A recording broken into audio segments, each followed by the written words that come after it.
ነገር አያስፈልግም። አሜሪካ የምትባል የራሷ ጉዳይ አሁን ቀደም እንዳባረርኩት ልጅ ማለት ነው የምታመጣውን እናያለን። አውሮፓም የራሱ ጉዳይ፣ ዓለም የራሱ ጉዳይ። ኢሳያስ አለልን፣ ግብፅ አለችልን፣ ፋኖ አለልን። ወደ ጦርነቱ እንግባ። ፕሪቶሪያ ስምምነት ደብረጽዮን ያመጣው አይደለም። ደብረጽዮን ችግሩን ነው ያመጣው፣ ጦርነቱን ነው ያመጣው፣ ረሃቡን ነው ያመጣው። ኢትዮጵያዊ ነን ለኢትዮጵያ እናስባለን የሚሉትም አክራሪ የአማራ ናሽናሊስቶች ፋኖ በሚባል የሚጠሩት እነዚህም ከአገሪቷ ብሔራዊ ፍላጎት ውጪ ከሌሎች የውጭ ኃይሎች ጋር እየተጣመሩና በፍጹም በዓላማ ከማይገናኙት ከቲፒኤልኤፍ አክራሪ አመራር ጋር ጭምር እየተቀናጁ ኢቭን ኢትዮጵያን ኦሮሚያን ከኢትዮጵያ ለመነጠል ከሚታገለው የሸኔ ከሚባለው የሆነ ክንፍ ጋር ጭምር እየተቀናጁ የሚሰሩበት ሁኔታ ነው እየታየ ያለው። የተሸጠው ለብልጽግና ነው። እነዚህ ወደል መሃይሞች የሸጡት ትግሉን የሸጡት ለብልጽግና ነው። ከቅርብ ጊዜ ወዲህ በኢትዮጵያ ፖለቲካዊና ወታደራዊ መልክዓ ምድር ላይ የፋኖ የህወሓትና የኦሮሞ ነጻነት ሰራዊት ወይንም መንግስት ኦነግ ሸኔ እያለ የሚጠራው ኃይል እየተቃረቡ ነው ወይንም ስውር ጥምረት እየፈጠሩ ነው የሚሉ ወሬዎችና ትንታኔዎች በተለያዩ ሚዲያዎች በኩል የማህበራዊ ትስስር ገጾችና የፖለቲካ ተንታኞች ዘንድ በስፋት እየተሰራጩ ይገኛሉ። የጋራ ጠላት ስትራቴጂ የወሬው ዋነኛ መነሻ ነው። ሶስቱም ኃይሎች ከተስፋፋው የፌዴራል መንግስትና ከብልጽግና ፓርቲ ጋር ያላቸው ፍጥጫና አለመግባባት የጠላት ወዳጅ ነው በሚል መርህ መንግስትን በወታደራዊና በፖለቲካዊ ረገድ ይበልጥ ለማዳከም ስትራቴጂያዊ ትብብር ወይንም የተኩስ አቁም ስምምነት ሊያደርጉ ይችላሉ የሚሉ ግምቶችም ይነሳሉ። ይፋዊና የተቀናጀ ወታደራዊ ግንባር ባይፈጥሩ እንኳ በጋራ የፖለቲካ አጀንዳዎች ላይ መረጃ የመለዋወጥና በውጭ ዲፕሎማሲ ረገድ መንግስት ላይ ጫና የመፍጠር ፍላጎት እንዳላቸውም ይነገራል። በተለይ በአማራና በኦሮሚያ ክልሎች ውስጥ ባለው ወቅታዊ የጸጥታ ሁኔታ ሳቢያ የተወሰኑ የፖለቲካ ልሂቃን በብሔረሰቦች መካከል ያለውን ግጭት አቁመን ትኩረታችንን ወደ ማዕከላዊ መንግስት ማድረግ አለብን የሚሉ ሐሳቦችን ያንጸባርቃሉ። መንግስትና ደጋፊዎቹ በበኩላቸው እነዚህን ኃይሎች የጥፋት ኃይሎች ወይንም ጥምረት ወይንም ሀገር ለማፍረስ የተሰለፉ ጽንፈኞች በማለት በአንድ ላይ የመፈረጅና የማስተሳሰር ዝንባሌ ያሳያሉ። ይህ አይነቱ ትረካ ደግሞ ወሬው ይበልጥ እንዲጋጋል በር የከፈተ ነው። ምንም እንኳን ወሬው በስፋት ቢናፈስም በሶስቱ ኃይሎች መካከል ያለው መሰረታዊና ስር የሰደደ ልዩነት ጥምረቱን በተግባር ለመተርጎም እጅግ አስቸጋሪ ነው የሚያስብል ነው። በፋኖ የአማራ ብሔርተኝነትና የሀገር አንድነትን በቅድሚያ የሚያቀነቅኑ ኃይሎች እንዲሁም በኦሮሞ ነጻነት ሰራዊት የኦሮሞ ብሔርተኝነትን በሚያራምዱ ኃይሎች መካከል ያለው የርዕዮተ ዓለም የታሪክ ትረካና የወደፊት የኢትዮጵያ ቅርጽ እይታ ፍጹም ተቃራኒ ነው። በፋኖና በህወሓት መካከልም ያለው የወልቃይትና የራያ የማንነትና የድንበር ጥያቄ አሁንም ድረስ ያልተፈታ ትልቅ ቁስል ነው። በፋኖ ወይንም በአማራ ታጣቂዎችና በኦሮሞ ነጻነት ሰራዊት መካከልም በወሎ ኦሮሚያ ልዩ ዞን እና በምስራቅ ወለጋ ዋሳኝ አካባቢዎች ላይ የሚነሱ የማንነትና የድንበር ግጭቶች የቅርብ ጊዜ ትዝታዎች ናቸው። ሶስቱም ኃይሎች በተለይ ፋኖና የኦሮሞ ነጻነት ሰራዊት ወጥ የሆነ አንድ እዝ ወይንም ማዕከላዊ አመራር የሌላቸው በተለያዩ ክንፎች የተከፋፈሉ በመሆናቸው በአንድ ወገን የሚደረግ ስምምነት በሌላው ክንፍ ተቀባይነት ላይኖረው ይችላል። ህወሓትም የፋኖንና የኦሮሞ ነጻነት ሰራዊትን ያክል ስር የሰደደ አይሁን እንጂ በራሱ የውስጥ መከፋፈል እየታመሰ ያለ ኃይል መሆኑ እዚህ ላይ ሲጨመር ሁኔታውን እጅግ የተጋጋለ ያደርገዋል። በጥቅሉ ሰሞነኛው ወሬ ይፋዊና መሬት ላይ የወረደ ወታደራዊ ጥምረት ከመሆን ይልቅ መንግስት ላይ ጫና ለመፍጠር የሚደረግ የፕሮፓጋንዳና የፖለቲካ ቁማር ይመስላል። በኃይሎቹ መካከል ያለው የታሪክ የርዕዮተ ዓለምና የይገባኛል ጥያቄዎችም ልዩነት በቀላሉ የሚታረቁ አይደሉም የሚሉ ተንታኞች ቁጥራቸው ቀላል አይደለም። ጀነራል አለምሸት ደግፌ ግን እነዚህ አካላት ኢትዮጵያን ከፍተኛ ዋጋ እያስከፈሉ ያሉ ጠላቶች ናቸው ሲሉ ነው የሚገልጿቸው።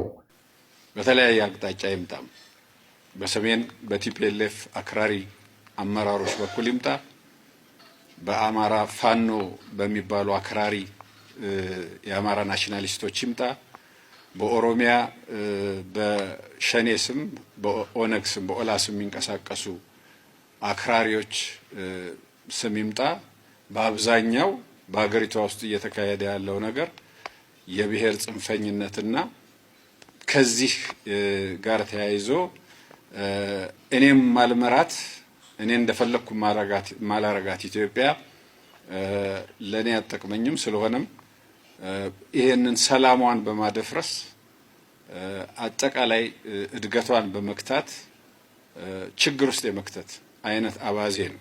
የዚህ ደግሞ ዋነኛው አቀንቃኝ ልሂቁን፣ ያው እንደምታውቁት ህዝቡ አይደለም ልሂቁን።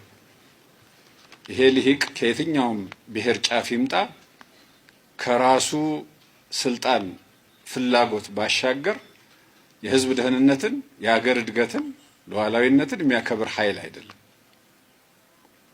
ለየትኛውም አይነት አስተሳሰብ ማለትም ሁሉን አቀፍ አስተሳሰብ የማይገዛ ነው። ዛሬ ምን ደረጃ ላይ እንደደረስን እያያችሁ ናችሁ። ችግሮች፣ የውስጥ ችግሮች በውስጥ መታየትና መፈታት ሲገባቸው ግን የውጭ ኃይሎች ጭምር ጋር በመጣመር የራሳቸውን ፍላጎት በህዝብ ላይ ለመጫን የደም መፋሰስ ሂደት እንዲቀጥል እያደረጉ ይገኛሉ። የውጭ ኃይሎች የራሳቸው ኢንተረስት ቢኖራቸውም በዋናነት ግን የውስጡን እየተጠቀሙ የውስጡን ሁኔታ እያራገቡ ችግር እየፈጠሩብን ነው ያሉት። አሁን ያለው የቲፒኤልኤፍ አክራሪ አመራር ምን ደረጃ ላይ እንደደረሰ እየተከታተላችሁት ነው ያላችሁት። የወታደራዊ ምልመላ ግዴታን በህዝብ ላይ ጭምር የጫነበትና ልክ የዛሬ 5 ዓመት ያደርገው እንደነበረው እየወጣ የሚፎክርበት ሁኔታ ላይ ነው ያለው። ከዛ ጋር ተያይዞ ከኤርትራው አምባገነን መሪ ወይም ደግሞ አካላት ጋር እየተሳሰረ ከዛም አልፎ ከሱዳን ጋር እየተሳሰረ ከውስጥ ካሉት ጸረ ሰላም ኃይሎች በምንም በዓላማ ከማይገናኙ ጸረ ሰላም ኃይሎች ጋር እየተሳሰረ ችግር ለመፍጠር በዝግጅት ላይ ነው የሚገኘው። በሚያሳዝን ደረጃ ባለፈው ጊዜ የተካሄደው ጦርነት ሳይበቃ አሁንም የትግራይን ወጣቶች ወደ ጦርነት ለመማገድ እየተዘጋጀ ነው ያለው። ከዛ ባሻገር በአንድ በኩል ኢትዮጵያዊ ነን ለኢትዮጵያ እናስባለን የሚሉትም አክራሪ የአማራ ናሽናሊስቶች ፋኖ በሚባል የሚጠሩት እነዚህም ከአገሪቷ ብሔራዊ ፍላጎት ውጪ ከሌሎች የውጭ ኃይሎች ጋር እየተጣመሩና በፍጹም በዓላማ ከማይገናኙት ከቲፒኤልኤፍ አክራሪ አመራር ጋር ጭምር እየተቀናጁ ኢቭን ኢትዮጵያን ኦሮሚያን ከኢትዮጵያ ለመነጠል ከሚታገለው የሸኔ ከሚባለው የሆነ ክንፍ ጋር ጭምር እየተቀናጁ የሚሰሩበት ሁኔታ ነው እየታየ ያለው። ምንም ይሁን ምን በየትኛው አቅጣጫ እኛን ወደ ስልጣን የሚያመጣ ከሆነ ድረስ ኢትዮጵያ ፈርሳም ተበትናም ቢሆን እንደርስ ብንሄድበታለን የሚል አካሄድ ውስጥ ነው እየገቡ ያሉት። በዶክተር ደብረጽዮን ገብረ ሚካኤል በፕሪቶሪያው ስምምነትና በአቶ ስብሐት ነጋ ዙሪያ የሚነሱ ጉዳዮች የህወሓትን የውስጥ መከፋፈልና የወደፊት ጉዞ የሚወስኑ ዋነኛ የፖለቲካ ማጠንጠኛዎች ናቸው። ዶክተር ደብረጽዮን ገብረ ሚካኤል የፕሪቶሪያውን የሰላም ስምምነት የሚያዩበት መንገድ በስትራቴጂያዊ ጥቅምና በህልውና ስጋት መካከል የተወጠረ ይመስላል። ስምምነቱን እንደ መከላከያ ጋሻ በመውሰድ ደብረጽዮን የሚመሩት የህወሓት ክንፍ ስምምነቱን በጦርነት የዛለውን የትግራይ ህዝብ ለመታደግና የድርጅቱን ህጋዊ ሰውነት በምርጫ ቦርድ በኩል መልሶ ለማግኘት እንደ ብቸኛ አማራጭ የወሰዱበት ጊዜ ነበር። በሌላ በኩል የስምምነቱ ውጤት የሆነው የትግራይ ጊዜያዊ አስተዳደር በአቶ ጌታቸው ረዳ በሚመራበት ጊዜ የደብረጽዮን ቡድን በክልሉ መዋቅር ውስጥ ይበልጥ ወደ ዳር እንዲገፋ አድርጎት ነበር። በዚህ ምክንያት የደብረጽዮን ክንፍ ስምምነቱ ሙሉ በሙሉ ተግባራዊ እንዳልሆነ በተለይም የድንበርና የተፈናቃዮች ጉዳይ በመጥቀስ ጊዜያዊ አስተዳደሩን መንግስት የሰጠንን ጥቅማ ጥቅም ብቻ ተቀብሎ ዋና ዋና ጥያቄዎችን አሳልፎ ሰጥቷል በሚል በተከታታይ ይወቅሰው ነበር። ደብረጽዮን ለአቶ ስብሐት ነጋ ወይንም አቦይ ስብሐት ታዛዥ ናቸው የሚል ትረካም በኢትዮጵያ ፖለቲካ ውስጥ ለረጅም ጊዜ የሚነገርና ሁለት መልክ ያለው ጉዳይ ነው። የአሮጌውና የአዲሱ ትውልድ ትስስርም ነው። አቶ ስብሐት ነጋ የህወሓት መስራችና የርዕዮተ ዓለም አባት ናቸው። በድርጅት ውስጥ የነበራቸው ተጽዕኖም የጎላ ነበር። ደብረጽዮን በድርጅት ውስጥ ሲያደርጉ የአቦይ ስብሐትን የፖለቲካ ድጋፍና መስመር ይከተሉ ነበር። ይህ ግንኙነት በታማኝነትና በታዛዥነት መልክ ይገለጻል። በተለይ አሁን በህወሓት ውስጥ በተፈጠረው ከፍተኛ ክፍፍል አቦይ ስብሐተኛ አብዛኞቹ የቆዩት አንጋፋ አመራሮች ከደብረጽዮን ቡድን ጀርባ መቆማቸው ወሬውን ይበልጥ ያጠነክረዋል። ይህ አይነቱ ትርክት በጌታቸው ረዳ በሚመራው የስምረት ፓርቲ ክንፍና በመንግስት ደጋፊዎች ዘንድ ደብረጽዮንን ራሱን ችሎ መወሰን መወሰን የማይችል ባሮጌዎቹና በጦርነት ናፋቂዎቹ አመራሮች የሚነዳ አድርጎ ለመሳል እንደ ፖለቲካ መሳሪያነት ያገለግላል። ዓላማውም በለውጥ ፈላጊው ትግራይ ወጣት ዘንድ የደብረጽዮንን ተቀባይነት ማዳከም ነው። ለዚህ ነው ደብረጽዮን የፕሪቶሪያን ስምምነት ሳይሆን ችግሩን ነው ያመጣው የሚሉ ፓርቲዎች የተፈለፈሉት። ፕሪቶሪያ ስምምነት ደብረጽዮን ያመጣው አይደለም። ደብረጽዮን ችግሩን ነው ያመጣው፣ ጦርነቱን ነው ያመጣው፣ ረሃቡን ነው ያመጣው፣ ሻዕቢያን ነው ያመጣው እንጂ ፕሪቶሪያን ሊያመጣ አይችልም። ምክንያቱም ደብረጽዮን ለብቻው ማሰብ የማይችል ሰው ነው። ስብሐት ነጋና ቤተሰቦቹ ካሉት ውጪ መሄድ አይችልም። አንድ ሜትር መሄድ አይችልም። እንዳልኩ ፓርቲው የቤተሰብ ፓርቲ ነው። ወራሪዎች ናቸው መቀሌ ያሉት፣ በሻዕቢያ የሚደገፉ የህወሓት ወራሪዎች ማለት ነው። በጦር መሳሪያ አድርጎ ነው የወረሩት ቤተመንግስቱን። እንዳልኩ ተቃውሞ እንዳይኖር ያው የአንድ ቤተሰብ ሰዎች ናቸው። ስለዚህ የአንድ ሰፈር ገበሬዎች ሰብስቦ ጀነራል ብሎ የትግራይን ህዝብ ማስወረሩ አጀንዳችን እንድንቀይር አድርገዋል። በአጭሩ ደብረጽዮን ሙሉ በሙሉ ለአቦይ ስብሃት ታዛዥ ባይሆኑም በአሁኑ ወቅት የህልውናቸው መሰረት የሆኑትን የአንጋፋዎቹን የፖለቲካ ኃይል መሸከም ስላለባቸው የእነሱን ፍላጎት ለማንጸባረቅ ተገደዋል። የፕሪቶሪያው ስምምነት ደግሞ ይህንን የውስጥ ስንጥቅ አጉልቶ በማውጣት ህወሓትን ወደ ሁለት የተለያዩ ጎራዎች የከፈለ ትልቅ የታሪክ ማዕዘን ሆኗልና ነው ደብረጽዮን ገብረ ሚካኤልን በአቦይ ስብሃት ታዛዥነት ብዙዎች የሚጠረጥሩት። በአሁኑ ወቅት ካለው ተጨባጭ መሬት ላይም ከሚታየው እውነታ አንጻር ህወሓት እንደ ድርጅት ወደ ሙሉና ይፋዊ ጦርነት የመግባት አቅሙም ሆነ ፍላጎቱ እጅግ ዝቅተኛ ነው ይላሉ ተንታኞች። ነገር ግን በትግራይ ክልል ውስጥ ያለው ከፍተኛ የፖለቲካ ውጥረት፣ የውስጥ መከፋፈልና ያልተፈቱ የድንበር ጉዳዮች አልፎ አልፎ ለሚከሰቱ የአካባቢ ግጭቶች መንስኤ ሊሆኑ ይችላሉ። ህወሓት በአሁኑ ጊዜ ጦርነት የመክፈት እድሉ ምን ያክል ነው? ብዙዎች እየተወያዩበት ያለ ጉዳይ ነው። የቀድሞው የ2 ዓመት አስከፊ ጦርነት በትግራይ ህዝብ ላይ ያደረሰው ሰብአዊ፣ ማህበራዊና ኢኮኖሚያዊ ቀውስ አሁንም አልቀለለም።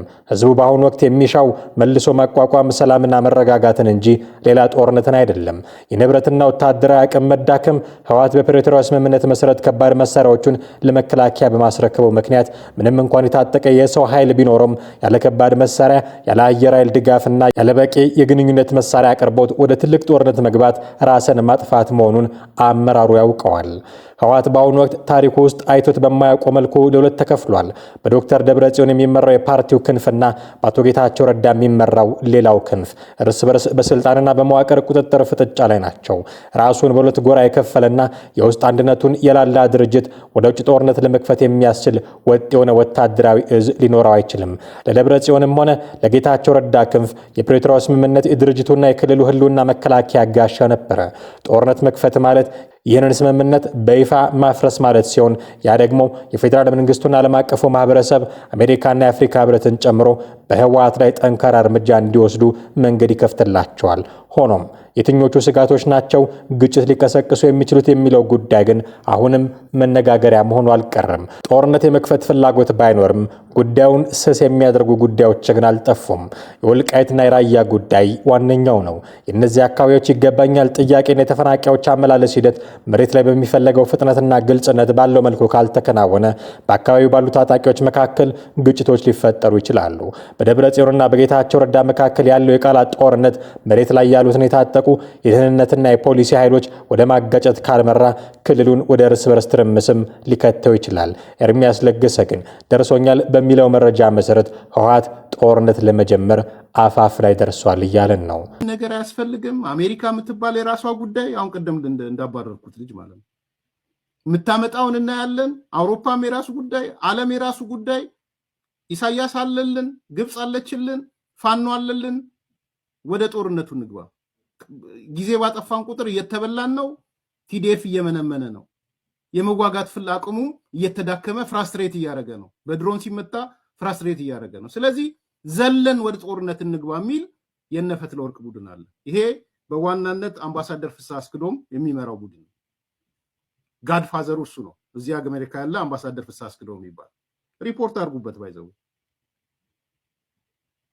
እንደዚህ አይነት ሰዎች ሪፖርት ማድረግ ይጠቅማል። አሁን እንደውም አዲሱ ህግ ይሄ የዜግነት ምናምን የሚባል እንትንም ፍርድ ቤቱ ተነስቷል የተባለ ነው። እዛ ውስጥ መግባት አልፈልግም፣ ንጹሃን ማት ስላሉ።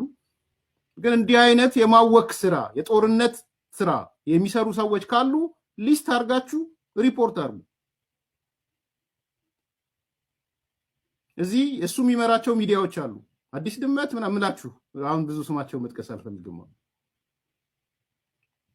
ጦርነት ካልተቀሰቀሰ የነገሯቸው በደብረ ጽዮን ላይ ዘመቻ ክፈቱ፣ በአማኑኤል አሰፋ ላይ ዘመቻ ክፈቱ፣ በማነው ስሙ እነዛ ሁለት ወጣቶች ላይ ዘመቻ ክፈቱ፣ በአለም ገብረዋድ ላይ ዘመቻ ክፈቱ ተብለዋል።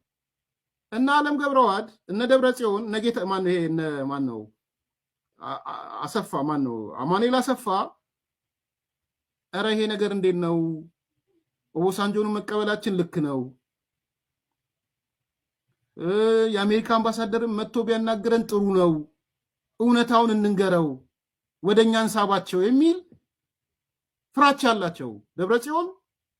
በፋኖ ታችኛው መዋቅር መሬት ላይ ያሉ ተዋጊዎች ዘንድ በዘመነ ካሴ ላይ የሚነሳው ያለመታመን ወይንም የቅሬታ ጥያቄ በማንኛውም መልኩ ያልተማከለና የረጅም ጊዜ የደፈጣ ውጊያ ውስጥ በሚገኝ የነጻነት ንቅናቄ ውስጥ የሚከሰት ተፈጥሯዊ የወታደራዊና ፖለቲካዊ እድገት ማሳያ ነው ይባልለታል። መሬት ላይ ያለው ወታደር በየቀኑ በከባድ መስዋዕትነት ውስጥ ነው ያለው። እሱ የሚፈልገው ፈጣን ወታደራዊ ድል፣ የተሟላ ትጥቅና ቁርጠኛ አመራር ነው። ዘመነ ግን አሁን ላይ ከጦር ሜዳ አዛዥነት ይልቅ ወደ ከፍተኛ የፖለቲካና ዲፕሎማሲ አመራርነት የተሸጋገረ ሰው ነው። በውጭ ሀገር ካሉ ደጋፊዎች ጋር መደራደር፣ የገንዘብና የትጥቅ አቅርቦትን ማስተናገድ እናም ከሌሎች የፋኖ እዞች ጋር ጥምረት ለመፍጠር መሞከር የፖለቲካ ስምምነቶችንም ማድረግ ይጠይቃል። ይህ የፖለቲካ አካሄድ ደግሞ መሬት ላይ ላለውና ፈጣን ወታደራዊ እርምጃ ለሚሻው ወታደር የመደራደር የመለስለስ ወይንም የመጠባበቅ መስሎ ሊታይበት ይችላል። ፋኖ በአሁኑ ወቅት በአንድ ማዕከላዊ እዝ የሚመራ ወጥ ሰራዊት አይደለም።